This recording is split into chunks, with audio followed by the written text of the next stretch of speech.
ऋषि वर्मा साहब IIT कानपुर में professor रहे हैं, उनकी फिजिक्स की किताब में समझता हूँ देश के अनेक हिस्सों में अभी भी विद्यार्थी रुचि से पढ़ते हैं और एक क्रांतिकारी पहल प्रोफेसर वर्मा ने शुरू की है पिछले कुछ वर्षों में देश में, ताकि विज्ञान को प्रयोगशाला से बाहर ले जाकर सामान्य विद्यार्थी तक पहुंचाई जाए।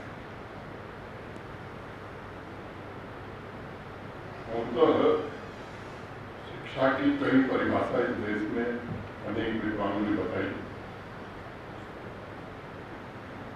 मुझे जो व्यक्तिगत रूप से समझ में आता है, शिक्षा एक व्यक्तिगत यात्रा है, इससे जर्नी अवसर, और मुझे लगता है कि उससे थोड़ा आगे अगर हम बढ़ते हैं तो इससे जर्नी ऑफ इनर सेल्फ। विद्यार्थी अपनी अंतर्ध्वनि को पहचान ले, टीचर उसे इस प्रकार शिक्षित करे विद्यार्थी अपनी अंतर्ध्वनि को पहचान सके। मैं समझता हूँ शिक्षा का काम हमारा पूरा हो गया। अनेक विद्वानों ने एक परिभाषा दी है, बड़ी छोटी 2-4 बातें कहूँ। महात्मा गांधी जब स्कूल जाना शुरू किया, 8 वर्ष की आयु थे, विद्यालय में उन्होंने सत्य हरिश्चंद्र नाटक देखा। उस नाटक से बहुत प्रभावित हुए। वापस घर आने के बाद उस शीशे के सामने खड़े होकर के जो नाटक देख कर आए थे उसका अभ्यास कर,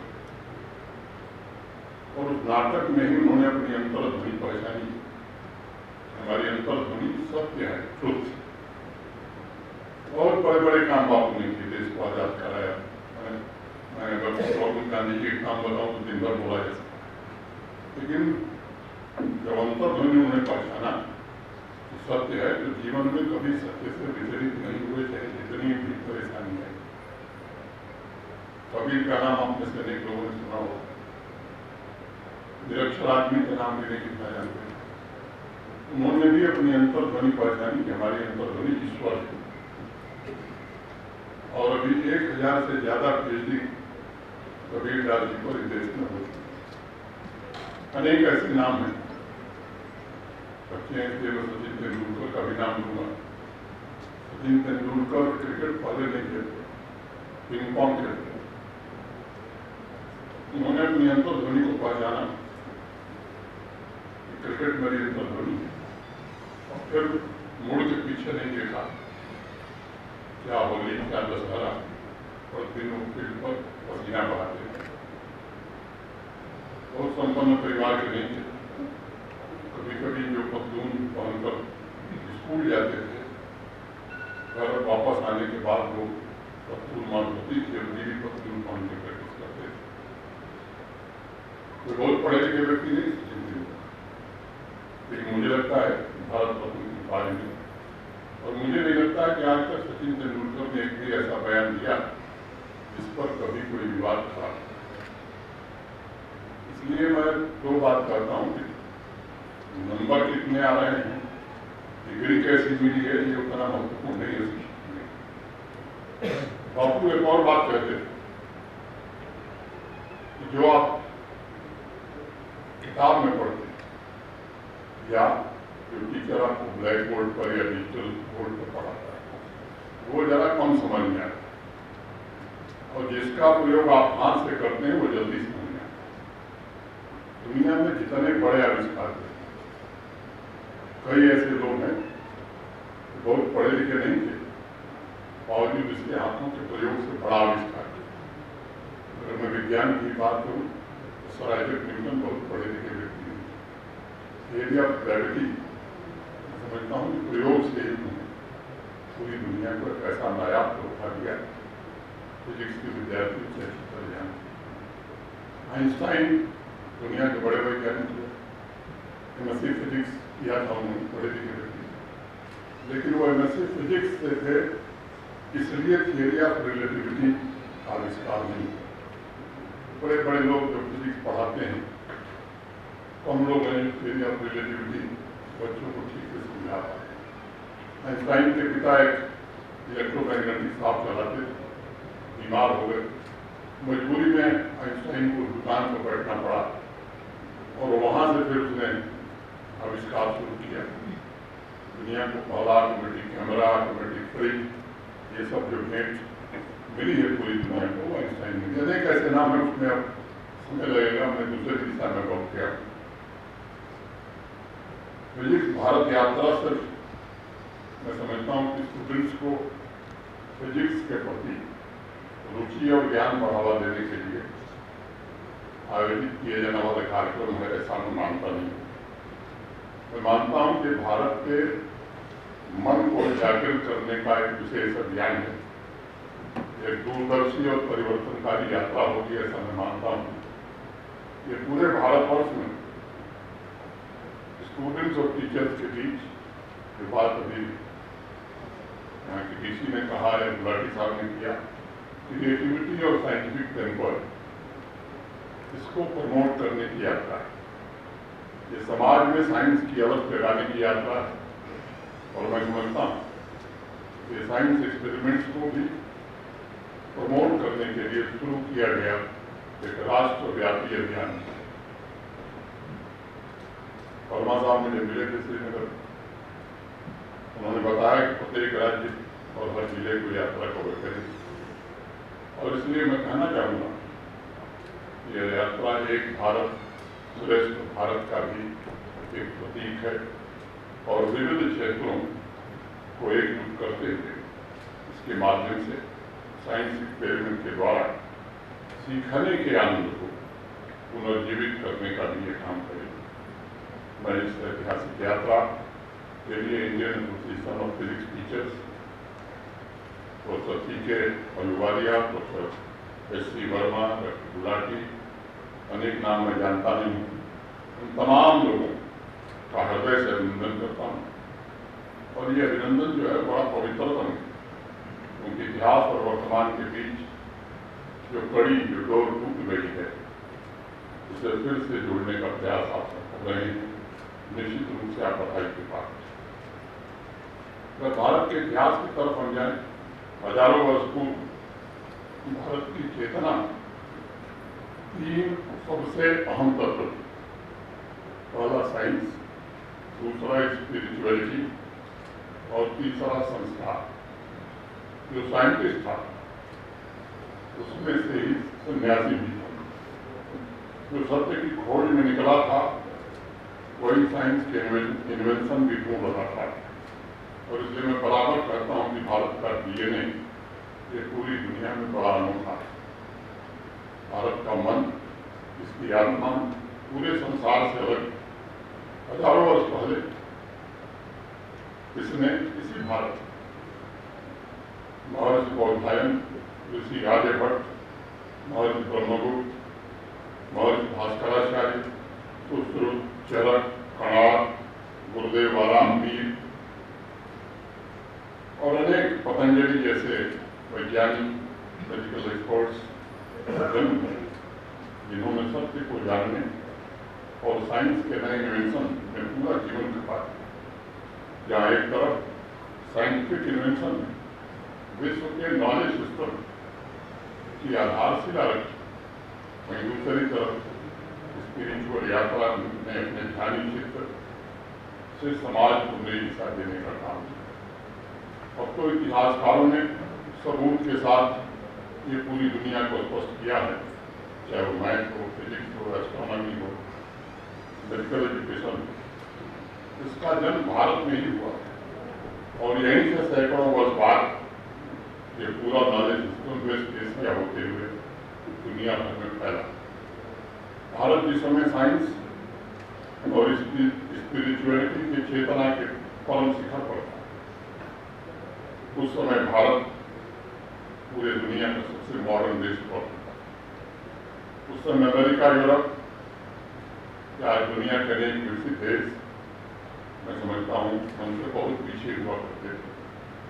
बाद में जैसा हम जानते हैं, सदियों की गुलामी के कारण भारत के प्राणों में यह मूल्य बावजूद इसके हमारे महापुरुषों के कारण बचे रहे। और इसीलिए हमने C.V. रमन, सत्येंद्र नाथ बोस, होमी भाभा, विक्रम साराभाई, सुब्रमण्यम चंद्रशेखर, दिलशन बोस, मेघना साहा, श्रीनिवास रामानुजम, सतीश धवन, डॉक्टर APJ अब्दुल कलाम देश के नई विभूतियों को देश में जन्म दिया। लेकिन ये उंगलियों पर गिने जाने वाले नाम, नई पीढ़ी धीरे धीरे इन नामों को भूलती जाए। उसे साइंस के नए प्रेरणा स्रोत चाहिए। उसे सिर्फ गूगल और माइक्रोसॉफ्ट के CEO नहीं, बल्कि भारत के ऐसे फिजिसिस्ट, ऐसे वैज्ञानिक चाहिए जो अपने इन्वेंशन और इनोवेशन उन लक्ष्यों को पूरा कर सके जो CV रमन साहब ने या विक्रम साराभाई साहब ने अधूरा छोड़ दिया। और इसलिए मैंने कहा कि प्रोफेसर SC वर्मा और उनके सभी साथी इतिहास के उस स्वर्णिम धागे से वर्तमान को जोड़ने का काम कर रहे हैं। वो विद्यार्थियों को याद दिला रहे हैं कि तुम उस महान सभ्यता के उत्तराधिकारी हो जिस सभ्यता के ध्रुवतारे महर्षि कणाद ने सबसे पहले दुनिया को एटम के सिद्धांत को देने का काम किया। पूरे विश्व को बताया था फिजिकल वर्ल्ड की उत्पत्ति सूक्ष्म कणों के संघनन से होती है जिन्हें एटम कहा जाता है। युवा विद्यार्थियों को जानकर आश्चर्य होगा, एक समय था जब दुनिया की GDP में भारत का हिस्सा 33% हुआ। अमेरिका, कनाडा और उस समय जो शेयर था 0.5%। मैं समझता हूँ कि साइंस, स्पिरिचुअलिटी और संस्कार की ताकत ने इस देश को सबसे आधुनिक, सबसे संपन्न राष्ट्र बनाने का काम किया। लंबे काल की गुलामी के कारण हमारी स्थिति निश्चित रूप से वैसी नहीं रही। यह सिद्धांत हो विदेशी आक्रांताओं ने सब कुछ किया और जब देश आजाद हुआ तो वर्ल्ड GDP में हमारा हिस्सा घट करके 4%। देश ने फिर एक बार करवट बदला है। तो 2023 में इंटरनेशनल मॉनिटरी फंड के एक अध्ययन ने बताया कि आज वर्ल्ड GDP में भारत का जो शेयर है 2023 की रिपोर्ट में बता रहा हूँ वो 15% से ज्यादा हो गया। दुनिया की 5वीं बड़ी अर्थव्यवस्था थे और जापान को पीछे छोड़कर दुनिया की 4थी बड़ी अर्थव्यवस्था बन गए। तो एक संकल्प माननीय प्रधानमंत्री जी के नेतृत्व में देशवासियों ने लिया है 2040 से 2047 अपने खोए हुए गौरव को प्राप्त करना है। ये कोई सपना नहीं, ये पूरे देश का संकल्प है। और ऐसी नीतियाँ, ऐसी पॉलिसी और उन्हें किस प्रकार से जमीन पर उतारा जाए तो भारत को साइंटिफिक पावर बनाए, हमारे स्पिरिचुअल मूल्यों और संस्कारों को एक द्वारा मानवता को नहीं जानते। साथियों, मैंने बताया कि अभी कल ही हम दुनिया की 4थी बड़ी अर्थव्यवस्था हो गई और माता वैष्णो देवी की कृपा से मैं उम्मीद करता हूँ कि आने वाले 2-3 वर्षों में दुनिया की 3री बड़ी अर्थव्यवस्था भी हम जरूर करेंगे। और उसी वर्ष 2026 में साइंस एंड टेक्नोलॉजी इंडेक्स की रैंकिंग पूरे विश्व में भारत, मैं उम्मीद करता हूँ उसमें भी 3 नंबर पर। इंफॉर्मेशन टेक्नोलॉजी में कुल व्यय में हमने अमेरिका को पीछे छोड़ दिया। 2024 में भारत का जो एक्सपेंडिचर $138.9 बिलियन था, वहीं अमेरिका का कुल एक्सपेंडिचर $122.6 बिलियन। आज साइंस में जितने इन्वेंशन हो रहे हैं और उन्हें कमर्शियल बनाने के लिए जो पेटेंट फाइल किए जा, मैं समझता हूँ कि इतने पेटेंट पहले कभी नहीं फाइल किए जाते थे देश के बाद। अगर मैं पिछले 5 वर्षों का हिसाब किताब रखूँ तो 572% से ज्यादा पेटेंट अप्रूवल में भारत की गलती पिछले 5 सालों में हुई। एक सुखद भविष्य का संकेत। और मैं चाहूँगा साइंस के साथ स्पिरिचुअलिटी और संस्कार मूल्य नई पीढ़ी को उनके संकल्पों की सिद्धि में अगर हम दे सकें तो ये विकसित भारत की यात्रा में बहुत सहायता है। विद्यार्थियों से खास तौर से मैं कहना चाहूँगा एक हृदय विदारक घटना की तरफ भी आप सबका ध्यान बरकरार आकर्षित करना चाहूँगा। ये डॉक्टर गुलाटी ने बताया था उसके बाद 22 अप्रैल 2025 को पाकिस्तान द्वारा भेजे गए बरबरा आतंकवादियों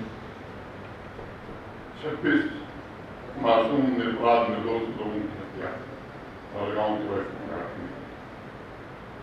पूरी दुनिया जानती है पाकिस्तान से सहायता प्राप्त हमलावरों ने और गाँव में घुसकर लोगों से उनका धर्म पूछा, उनकी निर्मम हत्या। इस आतंकी हमले के परिणाम स्वरूप 26 जाने गए। उस आतंकी हमले के खिलाफ अपने जवाब भारत ने पाकिस्तान के दोषी आतंकी ठिकानों को नष्ट करने के लिए ऑपरेशन सिंदूर पालन किया। मई महीने की 6 और 7 मई की रात को भारतवर्ष ने आतंकी मुल्क पाकिस्तान में स्थित 9 आतंकवादी ट्रेनिंग कैंप को पूरी तरह ध्वस्त किया। आपने भी टीवी पर देखा होगा, अखबारों में पढ़ा होगा। बिना सीमा पार किए भारत की आर्म फोर्सेस ने पाकिस्तान के अंदरूनी इलाकों में मौजूद आतंक कैंपों को मिट्टी में मिला। पहलगाम के बदले का हमारा रिस्पॉन्स फोकस था, रिजल्ट था, प्रिसाइज था और इससे भारत की ताकत इस बार पूरी दुनिया देख कर हैरान। हमारे सैनिकों ने अदम्य साहस के साथ इसके पीछे जो मूल ताकत थी वो साइंस की ही ताकत थी। लेकिन इस हमले के पश्चात भी पाकिस्तान सुधार नहीं। 7, 8, 9 में भारत के शहर जिसमें जम्मू कश्मीर प्रदेश में हमारे अनेक सैन्य ठिकानों ड्रोन से मिसाइल से हमला कर हमारे एयर डिफेंस सिस्टम ने हमलों को नाकाम कर दिया और दुनिया की पहली बार भारतवर्ष की क्षमता को देखने का अवसर मिला। पाकिस्तान के एक मिसाइल और ड्रोन को आसमान में ध्वस्त करते हुए हमारी सेना सामान्य जन के लिए मैं समझता हूँ कि साइंस के फ्रिक्शन से कम नहीं है। डॉक्टर गुलाटी बता रहे थे कि इजराइल के आयरन ड्रोन के बारे में पूरी दुनिया काफी जान, लेकिन ऑपरेशन सिंदूर में भारत ने अपने स्वदेशी ड्रोन का जो प्रदर्शन किया, जिसको रक्षा कवच का प्रदर्शन भारत ने किया, आज पूरी दुनिया हैरान। मैं इसलिए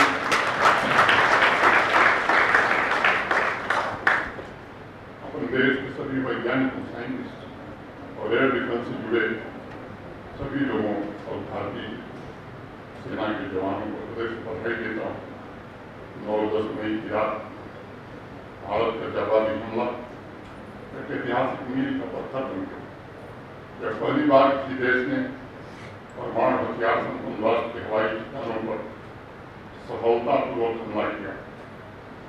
मिनटों में भारत ने पाकिस्तान के भीतर नूर खान समेत 11 सैन्य ठिकानों रफीकी हो, मुरीद हो, सुप्पू हो, सियालकोट, कसरूर, चुनियन, सरगोधा, स्कर्दू, घोड़ाई, जकोबाबाद, ये सभी को निशाना भारतीय सेना ने बनाया और साथ ही पाकिस्तान में लाहौर एयर डिफेंस सिस्टम को पूरी तरह से निष्क्रिय कर दिया। आजकल मोबाइल पर आप भी हमलों के वीडियो देख रहे होंगे। हमले के पहले और हमले के बाद की सैटेलाइट तस्वीरें आज पूरा देश नहीं, पूरी दुनिया देख। और इसलिए मेरा मानना है साथियों कि ऑपरेशन सिंदूर में भारत की वैज्ञानिक ताकत, उसके साइंटिफिक पावर को भी दिखाया है। भारत ने साबित किया है कि हमारे साइंटिस्ट, हमारे टेक्नीशियंस और हमारे बहादुर जवान, उनका दिमाग, उनका टैलेंट, उनका त्याग, उनका पुरुषार्थ दुनिया में किसी से कम नहीं। यह जीत उनके समर्पण और टीम स्पिरिट का सम्मान, आत्मनिर्भरता के प्रति भारत की प्रतिबद्धता का भी प्रमाण। पिछले एक दशक में भारत के आदरणीय प्रधानमंत्री श्रीमान नरेंद्र मोदी जी के नेतृत्व में देश की सोच बदली। हमारे साइंटिस्ट जानते हैं भारत अपनी रक्षा के लिए दूसरों पर निर्भर नहीं रह सकता। हमने अपने स्वदेशी क्षमताएं विकसित की हैं। पाकिस्तान के भीतर इलाकों में वायुसेना ठिकानों पर हमारा सफल हमला नए भारत, उभरते भारत का प्रतीक। भारत की सैन्य ताकत, राष्ट्रीय सुरक्षा को व्यापक रूप से मजबूत करने की हमारी अर्थव्यवस्था को विकास पर अग्रसर करने के हमारे साइंटिस्ट कम्युनिटी के दृढ़ संकल्प का प्रमाण। हमारे साइंटिस्ट आज साइंस और टेक्नोलॉजी के क्षेत्र में नए नए आविष्कार कर रहे हैं। ऐतिहासिक प्रगति के लिए अधिक हैं। दृढ़ है, मुझे विश्वास है कि 21वीं सदी निश्चित रूप से भारत की सदी। आज फिजिक्स भारत यात्रा के अवसर पर विशेष रूप से मैं स्टूडेंट और टीचर से 2-3 मुख्य बातें करना चाहूँगा।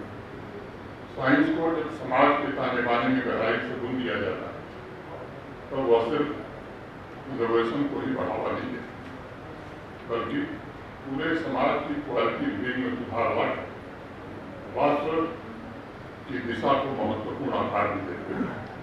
साइंटिफिक एडवांसमेंट नई तकनीक की सफलता भी देता है, नई इंडस्ट्री का निर्माण करता है और इससे नौजवानों को रोजगार के नए अवसर मिलते हैं। दक्षिण कोरिया और जापान जैसे देशों में द्वितीय विश्व युद्ध के बाद साइंस और टेक्नोलॉजी में इन्वेस्टमेंट तक, जिससे वेलफेयर इकोनॉमी से वर्ल्ड टेक्नोलॉजी के लिए भारत आज उसी दिशा में तेजी से आगे बढ़ रहा है। आर्टिफिशियल इंटेलिजेंस, कुछ बच्चों ने रोबोट मुझे दिखाया, इंडस्ट्री 4.0 की टेक्नोलॉजी में हमारी उपलब्धियाँ नई जनरेशन को निश्चित रूप से प्रेरित कर रही है। आज ग्लोबल स्टेम ग्रेजुएट्स में भारत का जो योगदान मोटे तौर पर 4% हो गया। आज भारत इनोवेशन सेक्टर में एक महाशक्ति के रूप में अपनी पहचान बनाई और आज वर्ल्ड बैंकिंग के अनुसार भविष्य की वैश्विक अर्थव्यवस्था को आकार देने में सबसे सक्रिय और पावरफुल देशों में आज भारत अपना स्थान बना चुका है। आज हमारे पास दुनिया का तीसरा सबसे बड़ा स्टार्टअप इकोसिस्टम है। विश्व के हर 10वें यूनिकॉर्न में से एक यूनिकॉर्न भारत का है। भारत दुनिया की सबसे तेजी से बढ़ती हुई अर्थव्यवस्था है और हमारी विकास दर जीडीपी ग्रोथ 6.3% से थोड़ा ज्यादा है। दूसरे स्थान पर चाइना है, दूसरे स्थान पर यूएई जिसकी जीडीपी ग्रोथ 5.5% और चीन तीसरे स्थान पर है जिसकी जीडीपी ग्रोथ 4% और अमेरिका की जीडीपी आज 1.4% है। डिजिटल भुगतान में भारत पूरे विश्व में नंबर 1। दुनिया भर में जितने भी डिजिटल ट्रांजेक्शन हो रहे हैं, लेनदेन हो रहे हैं, उसमें का 46% आज केवल भारत में ट्रांजेक्शन हो रहा है। आज भारत का 90% से ज्यादा हिस्सा 5G से कवर हो गया। ऐसों में भी सारा समझते हैं 5G सामैजिक के ऊपर। भारत पूरे विश्व में इंटरनेट डेटा का सबसे बड़ा उपभोक्ता भी है। ध्यान देने की बात यह है कि स्किल्ड मैन पावर का सबसे बड़ा सप्लायर भारत बनता जा रहा है और अगले 10 वर्ष में दुनिया की टोटल वर्कफोर्स में भारत का हिस्सा अनुमान के अनुसार 25% होने वाला है। आप इस बात से अंदाजा लगा सकते हैं 2030 तक भारत की वर्किंग एज वाली जो जनसंख्या होगी, आबादी होगी, वो 1 अरब से ज्यादा हो जाएगी। ऐसी स्थिति में साइंस में उत्कृष्टता की निरंतर खोज यही हमारा प्रयास होना चाहिए, जो काम यात्रा निश्चित रूप से करें। नेशनल एजुकेशन पॉलिसी की चर्चा हुई। नेशनल एजुकेशन पॉलिसी के अनुभव के आधार पर एक्सपेरिमेंटल लर्निंग पर विशेष बल दिया गया। जम्मू कश्मीर में हायर एजुकेशन में नए प्रयोग किए। डिजाइन योर ओन डिग्री का एक नया कार्यक्रम जम्मू कश्मीर के कई विश्वविद्यालय चला रहे। शिक्षा विभाग की जो पार्लियामेंट्री स्टैंडिंग कमेटी, उसके सामने जम्मू यूनिवर्सिटी ने पिछले दिनों एक प्रेजेंटेशन किया। उस पार्लियामेंट्री कमेटी ने यूजीसी से कहा डिजाइन योर ओन डिग्री का कार्यक्रम देश के सभी विश्वविद्यालयों में लागू करना चाहिए, सलाह उन्होंने की। पिछले दिनों भी जैसा आप बता रहे थे, जम्मू कश्मीर की बच्ची knowledge and wheels Gyanodaya express train पर 5-5, 6-6 के ग्रुप में एक प्रोजेक्ट पर काम करने के लिए देश की यात्रा को 14 दिनों की गई।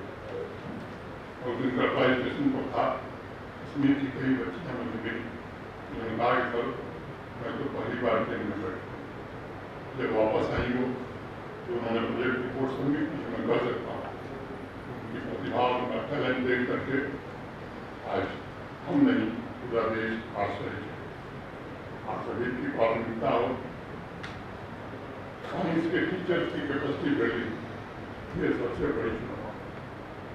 और मैं वर्मा से बात मुझे बताई, इस पर भी ये एसोसिएशन ध्यान देगा ताकि नित नए हुए साइंटिफिक एडवांसमेंट क्लास और लैब कैसे पहुँचाया जा सके। जो टेक्नोलॉजी आज नहीं है, कितने दिन में पुरानी हो जाएगी किसी को नहीं। जिस तेज गति से इन्वेंशन हो रहे, मैं समझता हूँ टीचिंग खुद में एक बड़ी चुनौती। टीचर्स को ज़्यादा मेहनत करनी होगी। भारत के दूर दराज के गाँव और ग्रामीण स्कूलों में टैलेंट की कमी नहीं।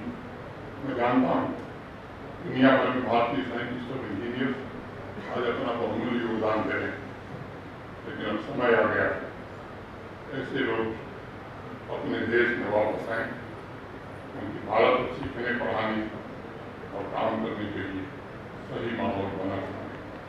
अपने देश में ये अगर इन्वेंशन वो करें, ये मेरा उनसे अनुरोध होगा। और इसलिए मैं सभी टीचर्स और इंस्टीट्यूशन से जुड़े लोगों से विशेष रूप से निवेदन करूँगा कि अपने रिसर्च को एक्सपेरिमेंट का बड़ा कैनवास और बड़ा लक्ष्य देने का काम करिए। रिसर्च और डेवलपमेंट का वाइब्रेंट कलर ही भारत को दुनिया की महाशक्ति बनाए। एक बार पुनः फिजिक्स भारत यात्रा की सफलता अनंत शुभकामनाएं देता हूँ। यही बात करते हुए आप सबके प्रति हृदय से कृतज्ञता करते हुए अपनी बात को ही विराम देता हूँ। धन्यवाद। जय हिंद।